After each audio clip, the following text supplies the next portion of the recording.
Bonjour, merci à toutes et à tous d'être déjà si fidèles d'une de ces petites vidéos à l'autre, d'une semaine à l'autre qui vient. Je vous retrouve. Ce samedi et ce dimanche, j'ai eu l'occasion, une fois n'est pas coutume, de regarder beaucoup la télévision et de lire les journaux qui étaient à ma disposition. Et j'ai été frappé par l'évolution dans le paysage médiatique que je peux observer assez facilement. Il y a 15 jours à peine, M. Trump gagnait les élections aux États-Unis et, d'une manière générale, cela a été analysé comme une droitisation assez extrême de la politique nord-américaine. Ce week-end même, c'était la victoire en Autriche de l'extrême droite aux élections.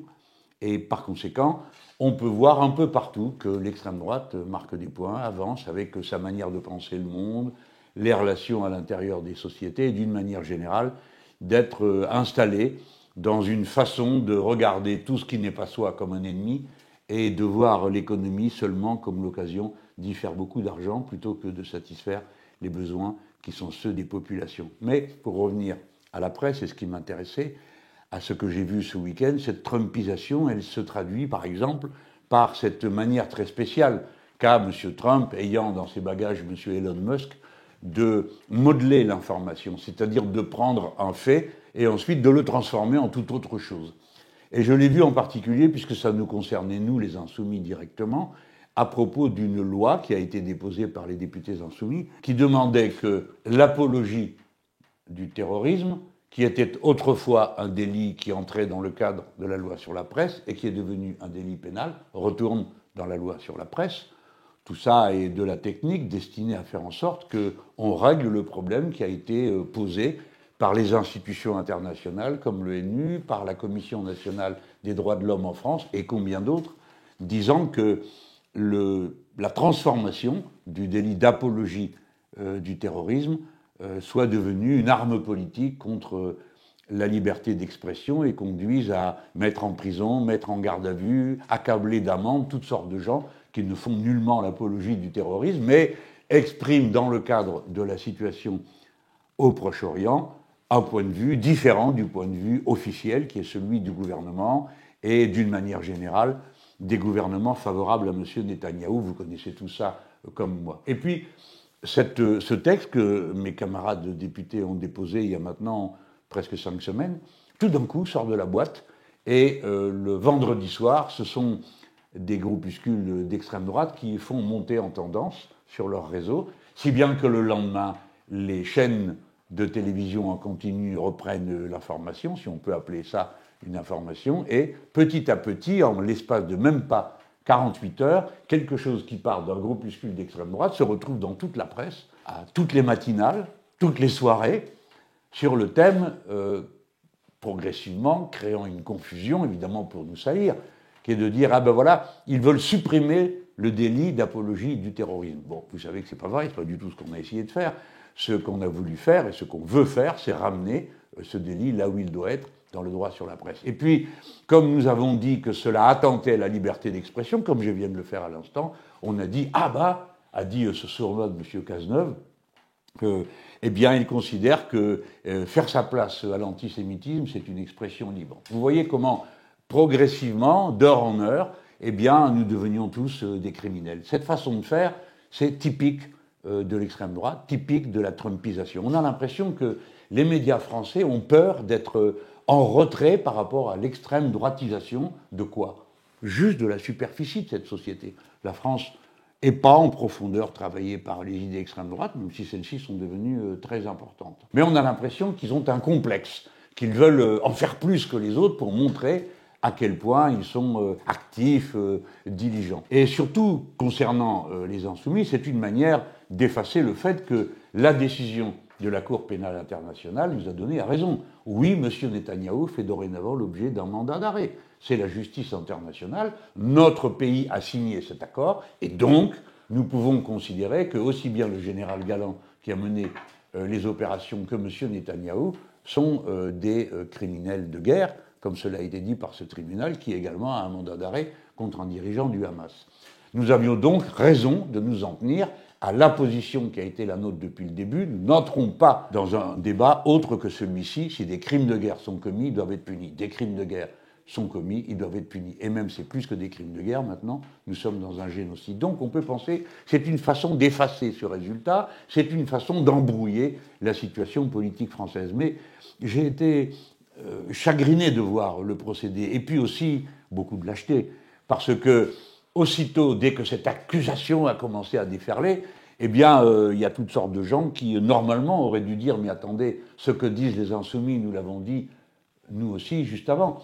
Or, à l'exception de la CGT qui s'est exprimée par la voix de Mme Binet, c'est silence radio. Par contre, nous avons été accablés par, une fois de plus, mais ceux-là même qui ont créé ce délit et l'ont fait passer dans le droit pénal. M. Hollande, M. Cazeneuve et leurs divers amis qui répètent ce qu'ils disent. Disons, répétons, parce que vous avez déjà entendu nos arguments, mais il est bon que vous les entendiez de nouveau.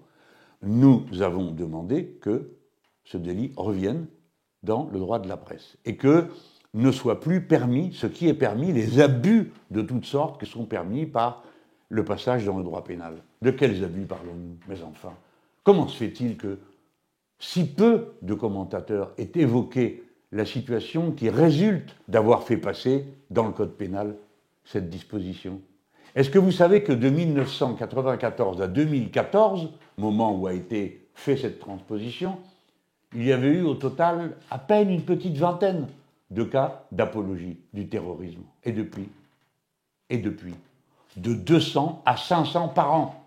Vous voyez bien qu'il s'est passé sans doute quelque chose d'extravagant. Quelle est cette chose extravagante? C'est l'utilisation de cette disposition pour frapper des syndicalistes, des écologistes, des défenseurs des droits de l'homme. Ça ne sert qu'à ça. Personne ne peut parler sérieusement de 200 à 500 personnes par an faisant l'apologie du terrorisme. Qui va faire l'apologie du terrorisme dans ce pays? Par contre, nous avons vu un professeur, sur une simple dénonciation téléphonique, passer des heures et des heures et des heures et des heures en garde à vue. Ce fut le cas à Poitiers.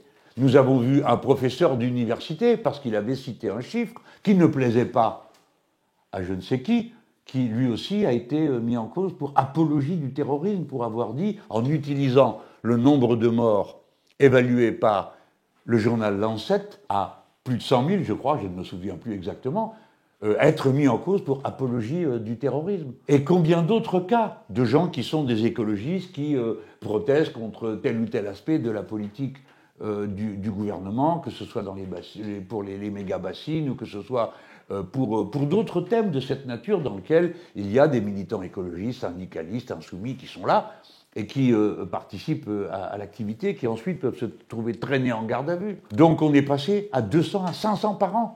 Tout ça est absurde, on voit bien que c'est un outil politique, de même que l'accusation d'apologie du terrorisme permet la multiplication des perquisitions administratives.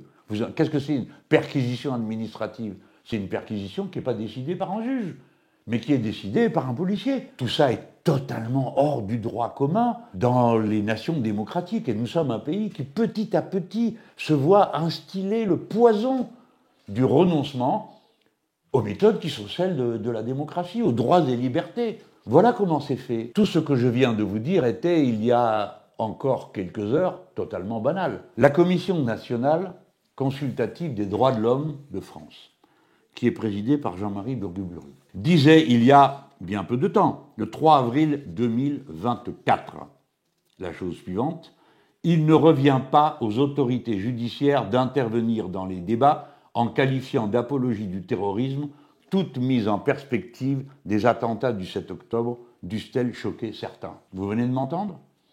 Et ça continue, il dit « En ma qualité de président de la Commission nationale consultative des droits de l'homme, je vous invite, dit-il au ministre garde des Sceaux, par la voie d'une nouvelle circulaire adressée aux magistrats du parquet, deux principes fondamentaux garants de la liberté d'expression. » Et cette liberté inclut que certains puissent exprimer des idées qui, je cite, heurtent, choquent ou inquiètent l'État ou une fraction quelconque de la population. On ne peut pas être plus clair. De la même manière, la Ligue des droits de l'homme et la CGT et 150 citoyennes et citoyens ont fait une tribune suivie d'une pétition dans laquelle ils disent à la fin, après avoir dénoncé l'utilisation du concept de apologie du terrorisme pour mettre en examen des gens, cela dit, En son nom, dans la dernière période, ont été stigmatisés et réprimés le mouvement écologiste. En son nom, des responsables syndicaux ont été inquiétés, poursuivis, condamnés à des peines allant jusqu'à l'emprisonnement. En son nom, une élue nationale, présidente de son groupe parlementaire, se voit convoquée par la police pour être entendue. En son nom, on tente d'instrumentaliser la justice pour en faire le lieu de règlement de débats politiques. L'apologie du terrorisme semble bien concerner tout le monde et ce constat nous inquiète, disent le président de la Ligue des droits de l'homme et la secrétaire générale de la CGT. Et les gens, les citoyens, qui ont signé, dans lesquels vous avez, par exemple, un avocat comme Maître Arié Halimi, Madame Laurence Decoq, qui est une historienne, Monsieur Philippe Descola, qui est au Collège de France, Madame Cécile Duflot, qui est la directrice générale d'Oxfam, etc. Il y en a 150. Tous ces gens terminent leur lettre, leur tribune, en disant « Nous aussi sommes engagés dans cette fameuse apologie du terrorisme, dont on les menace. » Les personnes que je viens de vous citer. Les militants écologistes sur le terrain, la présidente du groupe parlementaire des Insoumis, les militants syndicalistes, comme le dirigeant de l'Union départementale CGT du Nord. Et donc, disent tous ces signataires, nous aussi sommes engagés dans cette fameuse apologie du terrorisme dont on les menace et plaidons coupables. C'est pourquoi nous demandons à être entendus toutes et tous par la police. Si bien qu'avec les deux documents que je viens de vous lire, vous compreniez mieux pourquoi. Maître Henri Leclerc, qui est une personnalité, hélas, qui nous a quittés, qui est un avocat et qui était le président honoraire de la Ligue des droits de l'homme, unanimement respecté dans notre pays, avait pu déclarer en mai dernier « La convocation de mesdames Mathilde Panot et Rima Hassan sont une manœuvre policière. L'apologie du terrorisme, ça ne peut pas être une atteinte absolue à la liberté d'expression. » Vous voyez donc que l'idée de « c'est une atteinte à la liberté d'expression », c'est un encouragement à toutes sortes de brutalité et d'abus de pouvoir. Ce n'est pas une idée propre aux insoumis, ce n'est pas une provocation, comme l'a lamentablement et honteusement dit François Hollande. C'est le propos de toutes sortes de gens d'opinions très différentes et positionnés d'ailleurs, pas tous de la même manière, sur la question du conflit au Proche-Orient et du droit des Palestiniens à ne pas subir un génocide. Vous le voyez, pourtant, ces gens disent tous la même chose. Et c'est même l'ONU qui pointe du doigt, en France, l'instrumentalisation de ce type de procédé, comme d'ailleurs elle pointe du doigt l'instrumentalisation d'une fausse manière de combattre l'antisémitisme qui, ici, dans notre pays, et surtout dans notre pays, est devenue une méthode ordinaire pour flétrir et insulter les gens. Mais ce qui m'intéresse, ce n'est pas seulement, une fois de plus, de vous produire les arguments qui vous permettent de réfléchir à cette situation, mais surtout de bien comprendre ce qui se passe. Vous savez, pour nous, être insulté, être traîné dans la boue comme ça fait maintenant à peu près 10 ans que ça dure. Il y a eu là une pause pendant quelques temps, mais sinon, nous avions droit à un scandale par semaine. Chaque semaine, on prenait un mot dans un discours de l'un ou l'autre d'entre nous pour le traîner dans la boue, et ensuite, évidemment, nous traiter de tous les noms, de tous les noms. Cela n'atteint plus aucun d'entre nous. Nous savons que tout ça n'est que, et exclusivement que, de la lutte politique par des méthodes d'une bassesse absolue. Mais comme nous les voyons se répandre à l'échelle internationale, nous comprenons que nous devons en prémunir le plus grand nombre de ceux qui nous entourent, et en tout cas, ceux qui sont nos amis les plus directs.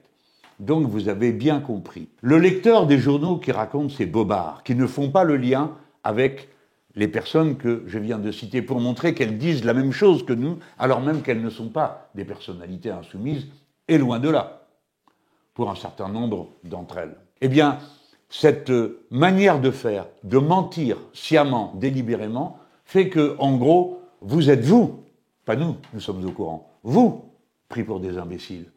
Vous êtes, en quelque sorte, les invités d'un banquet médiatico-politique permanent, d'un dîner de cons permanent. C'est vous qui payez pour vous faire bourrer le crâne. C'est vous qui êtes invités à regarder des émissions où l'on vous ment délibérément d'un bout à l'autre. Vous devez donc bien comprendre que dorénavant, ces informations, chaque fois que vous les entendez, quelles qu'elles soient, il faut y réfléchir. Il ne faut pas l'avaler tout rond.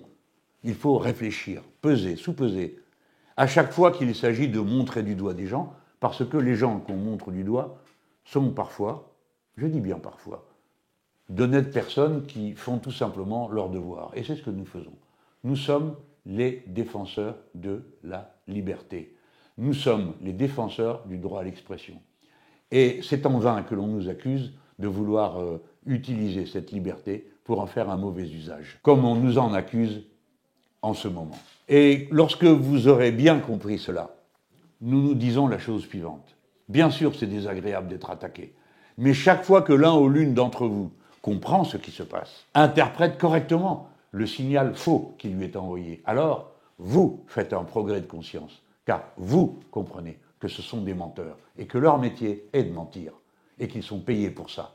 C'est exactement ce qui s'est passé aux États-Unis d'Amérique. M. Musk a utilisé son incroyable réseau d'informations pour dévider sans arrêt des fake news, des informations complètement pipotées, des graphiques sur l'immigration qui ne voulaient rien dire, des accusations contre les fonctionnaires dont il était démontré 1000 fois que c'était de pure calomnie. Trumpisation de l'information encore quand vous voyez, vous lisez, vous entendez que si la censure est votée, ça sera la catastrophe, il n'y aura plus de budget, on ne pourra plus payer les fonctionnaires, tout ça est faux. Il faut revenir en France, là, et les commentateurs. Hein. En France, ça n'existe pas, ça. Aux États-Unis, oui.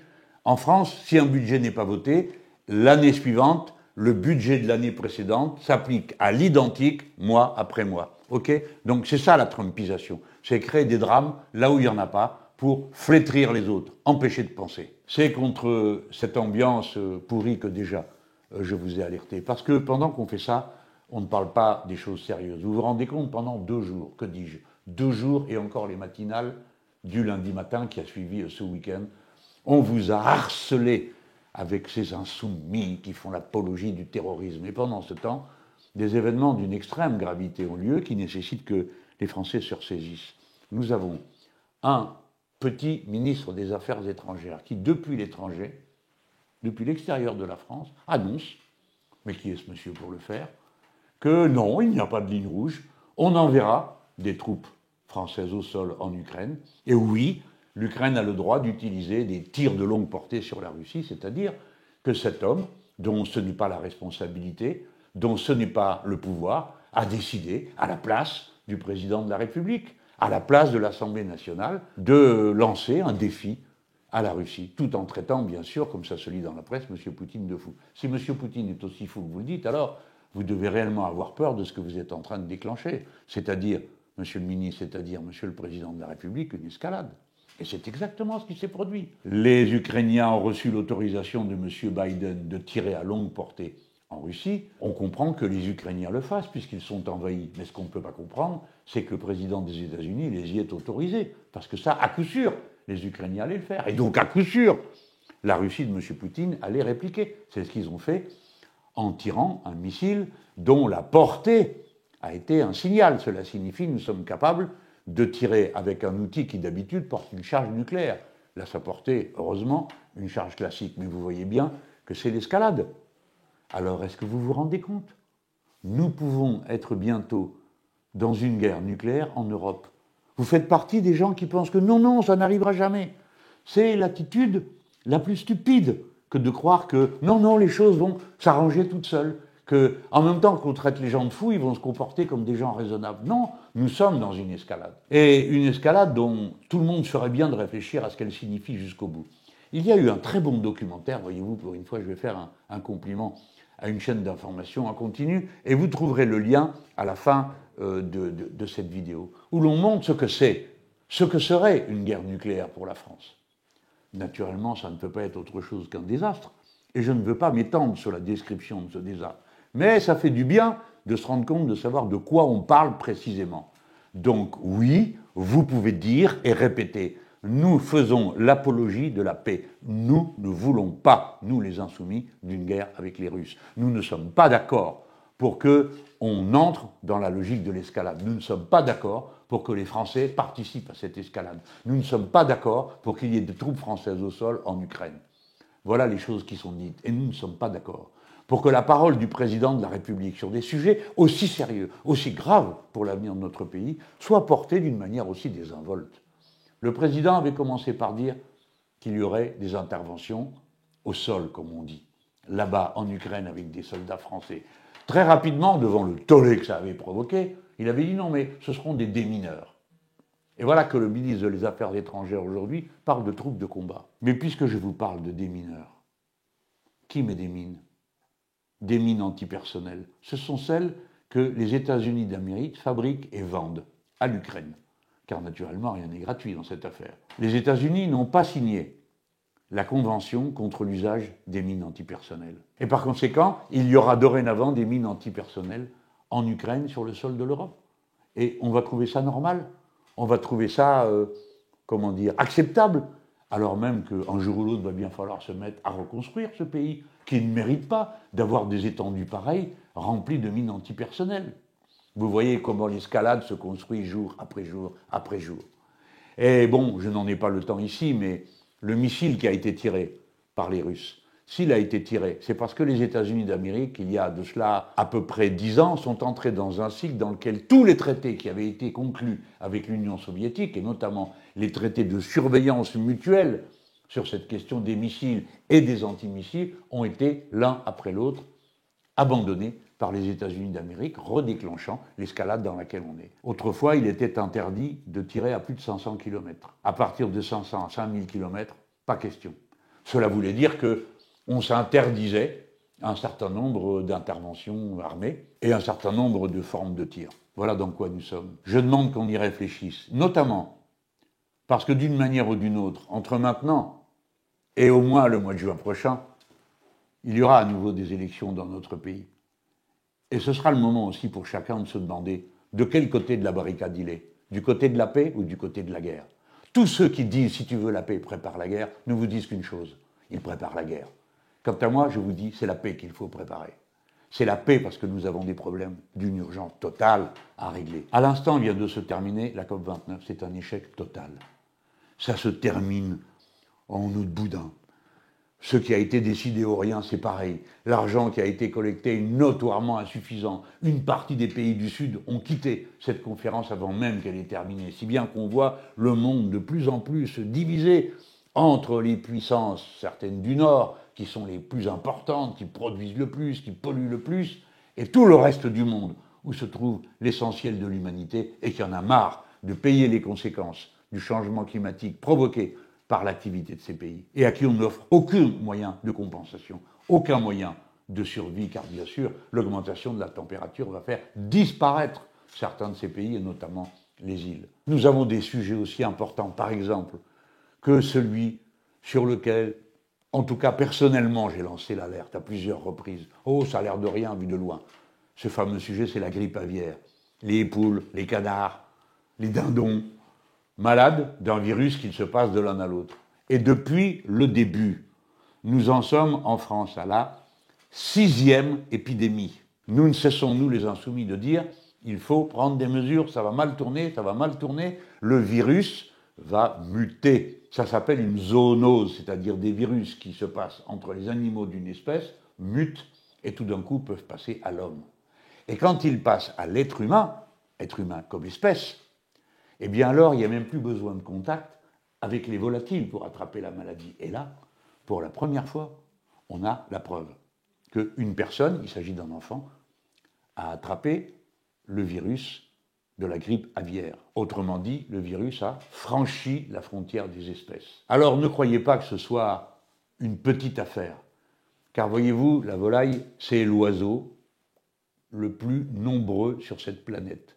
80% des oiseaux qu'il y a sur la planète Terre aujourd'hui sont des poulets ou des canards, des animaux d'élevage. Nous en sommes, et je dis, en France, à la 6e épidémie. À la première épidémie, on n'a que tué 400 ou 600 volailles. À la dernière, ça s'est chiffré par millions. Je vais vous lire les chiffres pour que vous les entendiez et que vous mesuriez la gravité de l'épidémie dont je suis en train de vous parler. En 2006-2007, 400 volailles tuées. 2015-2016, 3 millions de volailles ont dû être abattues. 2016-2017, 4 millions de volailles abattues. Vous entendez, on parle des millions là de volailles abattues et détruites. En 2020-2021, 3 millions et demi de volailles abattues. En 2021-2023, l'épidémie est exceptionnelle, c'est la plus grave en Europe, plus de 26 millions de bêtes ont été abattues sur le vieux continent. Ce sont des choses sérieuses. Elle mérite la mobilisation, la réflexion, les mesures que l'on prend d'avance, l'organisation de systèmes de prévention, de systèmes de vaccins, de protection, qu'on met immédiatement en mouvement. On n'attend pas que la catastrophe ait commencé, comme ce fut le cas la dernière fois, pour l'apparer. Nous vous avons alerté, nous que l'on accuse d'apologie du terrorisme. Ce que nous pouvons dire, c'est que tous ceux qui ont laissé faire ont été des apologistes réels d'une situation absurde et criminelle. Quant aux paysans, une fois de plus, les voici pris dans un dilemme terrible. Que faire? C'est eux qui vivent et qui produisent et qui font pour le mieux. Et tout ça se retourne contre eux. Car qui peut payer le vaccin? Qui peut compenser les pertes au niveau où elles sont dans de tels abattages? C'est autant de travail, de temps, de perdu et de pauvres bêtes, si vous permettez que je le dise, qui auront été martyrisées pour rien. Une fois de plus. Vous voyez la part qu'il faut faire entre la trumpisation de l'information, c'est-à-dire des guerres mesquines pour essayer les uns de dénigrer les autres, et puis le traitement des questions de fond sérieuses qui nécessitent que tout le monde réfléchisse, que tout le monde comprenne bien ce qui se passe.